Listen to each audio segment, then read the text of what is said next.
na lang. Ano may talaga kami nalisan? Sabi ni Connie, kung may tutulong namin manong, maiwan dito, wala kami pampalit ka dyan. Kasi siya may kasalanan doon. Bawal taxi. Kaya May nga. kasalanan, binuksan niya pa na may pinto. Hindi kaya mabuksan yung sliding ng van. Talaga yung Talagang pe. hindi talaga. Hira. Tapos yung yung pintuan ng FX, gumanon talaga. After sa Coco, importante not just Pasok. flight, but Pasok yung kanya-kanya kami iiwas eh. Magkano kami lang. Ayaw kami nilipay.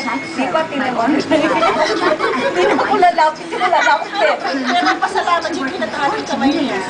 Oo, hindi na kalaglag. Almost natural white plus protect Binitawan niya yung pinto. Binitawan yung pinto. Binitawan yung sasara niya. Paano nabanggaan ni flashlight mo? White ice. Hindi, yung Apex eh. Efex na na-open yung pinto. Ngayon, doon kami nagpasukat lahat. Yung nandito na pinto bukas. Siya na kasi pumasok. Tapos pinagkat. Sabi ko, Connie, pagpasok ko nakita. Pagkatawid pa lang natin.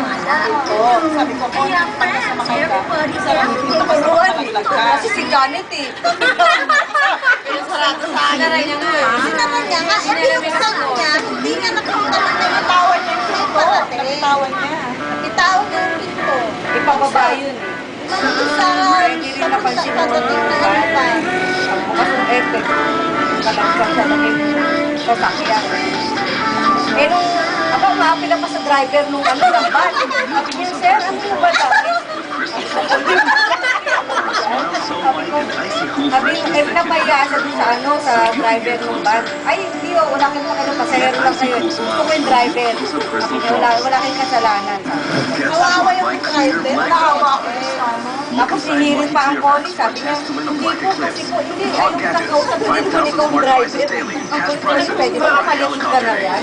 Wala lang papaya Kaya ka, mo, no? kanya-kanya kami exit eh. Kanya-kanya mo. Eh kami nga ni pag dito na tayo ni Pag, kukulit na yun. Sabi ko, kawawa ko sa driver. Driver na ang kaawa. Sa ano yun eh, sa tapat ng botanical. Akala ko nag-iwan pa ng cellphone na parang tulungan ni Connie.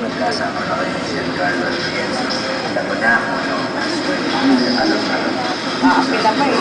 Pauwi na tayo. Wala na kaya tayo pera, pauwi na tayo, tapos tatanong pa siya na Masahe na lang yung itutulong. na natin.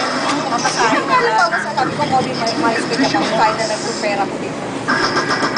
Paluluwas. Pag tayo, paluluwas na tayo sa bahay ko.